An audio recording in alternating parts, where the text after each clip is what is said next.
पिछले साल 24 नवंबर को जामा मस्जिद के सर्वे के दौरान हुई हिंसा के बाद से ही संभल चर्चाओं में बना हुआ है। बता दें कि इस बीच संभल में ऐसा कुछ हुआ है जिसकी वजह से संभल एक बार फिर सुर्खियों में आ गया है। दरअसल सनातन सेवक संघ ने संभल का नाम बदलने की मांग की है। सनातन सेवक संघ की ओर से संभल के एसडीएम को इस बारे में एक ज्ञापन भी सौंपा गया है।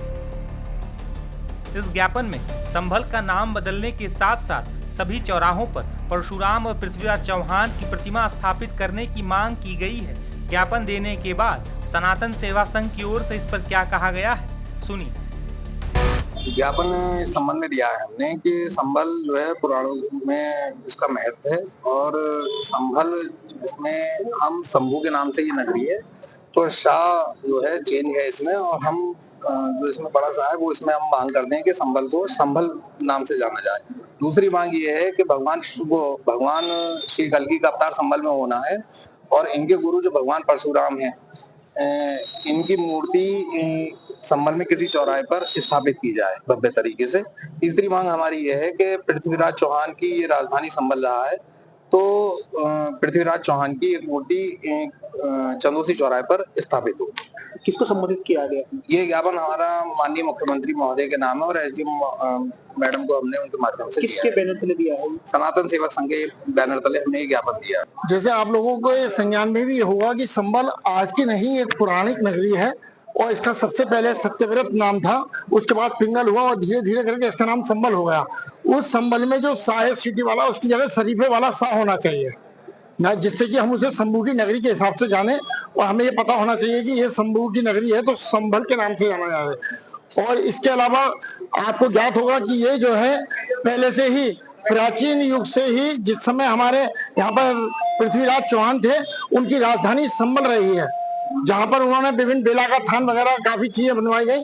और इस हिसाब से हमारे संभल को हम ये चाहते हैं कि आगे से आगे जिससे कि इसका नाम को जाना जा सके, इसका नाम संभल नहीं संभल होना चाहिए।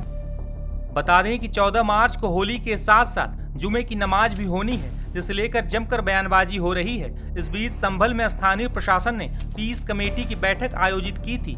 होली पर्व से पहले पीस कमेटी में दोनों ही समुदाय के लोगों द्वारा आपसी भाईचारे और सौहार्दपूर्ण होली एवं जुम्मे की नमाज मिलजुल कर मनाने और पढ़ने पर सहमति बनी है। जी, पूरी तैयारियां हैं, होली भी मनाई जाएगी और जुमे की नमाज भी अदा की जाएगी। और जो हमारे यहाँ से जुलूस निकलता है, अभी दूसरे समुदाय के लोग भी यहाँ बैठे हैं, तो हमारे यहाँ से जुलूस निकलता है 2 से 2:30 बजे तक। और जो हमारी जो जुमे की नमाज है वो 1 बजे से 1:30 बजे तक हो जाती है, तो हम 1:30 बजे निपट जाते हैं नमाज पढ़ के, नमाज हो जाएगी फिर जुलूस निकल जाएगा। क्या कुछ और भी खास तैयारी की गई है मस्जिद को ढकने के लिए? मस्जिद जो है कई वर्षों से प्रशासन की तरफ से ढकी जा रही है, अगर ये ढकें तो इनकी मेहरबानी, ना ढकें तब भी ना कोई परेशानी। किस तरह से कोऑपरेट करेंगे? जिस तरह से रंग भी उठता है, गुलाल होती है, किस तरह से? खूब अच्छे तरीके से कोऑपरेट करेंगे और प्रशासन का सहयोग करेंगे। आप लोग और हमारे शहर में इसकी दुआ करेंगे कि हमारे शहर में, हमारे देश में अमन और शांति बनी रहे, भाईचारा बना रहे। तो उस समय आप लोग भी, कमेटी के जो लोग हैं वो भी मौजूद रहेंगे? जी जी, मौजूद रहेंगे, बिल्कुल मौजूद रहेंगे मस्जिद पे सारे लोग। मेरा गुलजार हसन, कौन सी मस्जिद से? एक रात वाली मस्जिद से। किस तरह से तैयारी की गई है? जुम्मा भी है, होली भी गिनी है। जी जी, नहीं, प्रशासन ने हमें बताया कि जी हमारे एक रात वाली सानी वाले फाटक से एक रात वाली मस्जिद के आगे से जो जुलूस जो निकलता है पूरा इकट्ठे हो गए, तो वो लगभग 2 या 2:15 इन लोगों को बच जाते हैं। हमारी एक रात वाली मस्जिद में 1 बजे नमाज के लिए हम खड़े हो जाते हैं, तो 15 से 20 मिनट या आधा घंटा नमाज पढ़ने में हमें लगता है। 1:30 बजे लगभग हम नमाज से फारिग हो जाएंगे। 2 बजे जाएंगे तो हमें कोई दिक्कत नहीं है। जिस तरह मीटिंग भी हुई है कोतवाली के अंदर, क्या दोनों समुदाय के लोग थे, क्या क्या बात? हाँ, ये हमारा भाई ने ये बताया, बोले ये भाईयन का त्योहार है, मनाए, अगर ये रंग भी डाल भी देंगे तो हम उसको धो देंगे, मगर ये मेरी गुजारिश है कि अगर ना डालेंगे, कोई ऐसी विवाद वाली बात ये ना करे तो भाई बहुत और इससे और ज्यादा अच्छी बात है। फिर भी अगर ये डाल भी देंगे तो हम उसको साफ सफाई कर देंगे, अगर ना डालें तो बेहतर है। हाँ, हमने अभी ये साहब बैठे हैं, हमने इनसे पूछा कि जैसे आप 2 साल से मस्जिद को अपना आदमी खुद भेज के ढकवाते थे, ऐसी साल भी ढकवाएंगे, तो उन्होंने कहा तो है हमसे कि हम ढकवाएंगे। दोनों समुदाय के लोग आप लोग मीटिंग में मौजूद हैं? जी जी जी जी। कुछ और कमेटी मौजूद रहेगी उस समय पर? हाँ, जो जिम्मेदार लोग हैं उनसे भाई ये आरन का त्योहार मनाने दिए कि अपने लोगों को साइड कर देंगे। अपना जो मस्जिद का हमारी 8-10 जनों की जो कमेटी है वो लोग उसके वहाँ पे जिम्मेदार वहाँ पे रहेंगे, बाकी हमें नमाज में आएंगे, जब तक हम नमाज से फारिग हो गए। बात तो ये रही थी कि जुलूस 3 जुलूस निकलते हैं। तो प्रशासन की यह मंशा है कि वो शांतिपूर्वक और सुव्यवस्थित तरीके से निकले। उसमें हम सब लोगों ने अपने अपने विचार रखे। उन्होंने जानकारी चाहिए कि 13 तारीख की रात को गुलाल का जुलूस निकलता है गौरी साई मंदिर से। उसका रूट हमने बताया परंपरागत तरीके से निकलता है। 14 तारीख की सुबह को 2 जुलूस रंग के निकलते हैं। एक जुलूस आरएसएस के उससे निकलता है और एक हमारे नगर हिंदू सभा के नेतृत्व में निकलता है।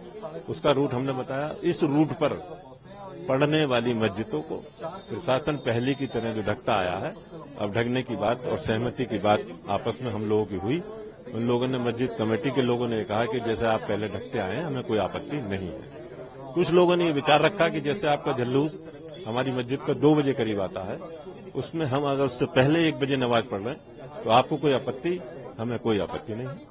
हमारे जुलूस आने से पहले वो अपनी नमाज पढ़ रहे हैं या बाद में पढ़ रहे हैं, जिससे कि शांति व्यवस्था बनी रहे, किसी को किसी प्रकार का कोई वो न हो।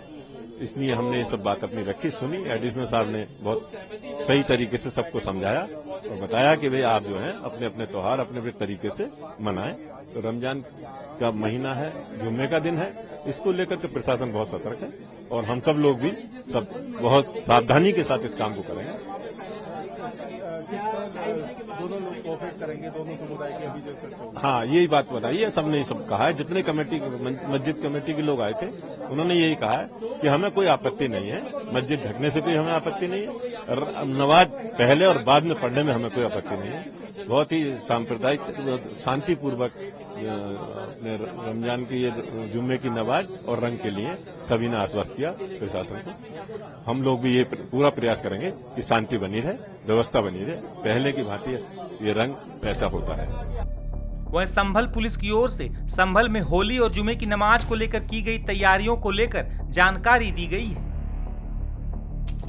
संभल में होली इस बार खास है, लेकिन प्रशासन भी जोर शोर से तैयारियां कर रहा है। संभल पुलिस ने व्यापक स्तर पर संभल के संवेदनशील इलाकों में होली के जुलूस को निकालने के लिए एक पूरा प्लान बनाया है। ये प्लान क्या है और क्या संभल की मस्जिदों को भी बाकी शहरों की तर्ज पर ढका जाएगा, ये सवाल भी बना हुआ है। इस पर बात करने के लिए हमारे साथ संभल पुलिस के एएसपी श्री संजी हैं। श्री जी, क्या यहाँ पर भी मस्जिदों को ढकने का कोई इस तरह का फैसला लिया गया है? बिल्कुल, संभल नगरीय क्षेत्र में होली का परंपरागत जुलूस परंपरागत मार्ग से निकाला जाएगा और लगभग 10 धार्मिक स्थल हैं जो कि मार्ग पर पड़ते हैं। दोनों पक्षों से वार्ता कर ली गई है और सहमति के आधार पर उन्हें ढका जाएगा, जिससे कि कुशलतापूर्वक का जुलूस निकल सके, कहीं भी कोई उपद्रव की स्थिति न आए। ये बताइए कि क्या जो मस्जिद कमेटी के लोग हैं उनकी तरफ से क्या उनके लोग भी मौजूद रहेंगे जब जुलूस निकलेगा, ताकि जुलूस आसानी से निकल सके? वो लोग भी एक वॉलंटियर्स की तरह या स्वयंसेवक की तरह काम करेंगे ताकि मिलजुल कर ये पूरा जुलूस निकल सके? बिल्कुल, वार्ता कर ली गई है और कमेटी द्वारा उनके नाम दिए जा रहे हैं जो कि वॉलंटियर्स के रूप में काम करेंगे और मिलजुल कर जुलूस निकालेंगे। कहीं भी अशांति उत्पन्न होने नहीं दी जाएगी। एएसआई के संरक्षित स्मारक, जैसे मुस्लिम पक्ष शाही जामा मस्जिद कहता है, उसके रंगाई पुताई की इजाजत कोर्ट ने दी है। तो चूंकि होली के दौरान संभवतः क्या रंगाई पुताई के काम रोका जाएगा, वहां पर किस तरह की व्यवस्थाएं बनाई जाएंगी? परंपरागत रूप से वहां भी पीछे की तरफ से ढका जाता है और पूर्व की भांति उसे इस बार भी ढका जाएगा और इसकी तैयारी कर ली गई। क्या पहले भी इससे पहले इस तरह से ढकने की परंपरा रही है?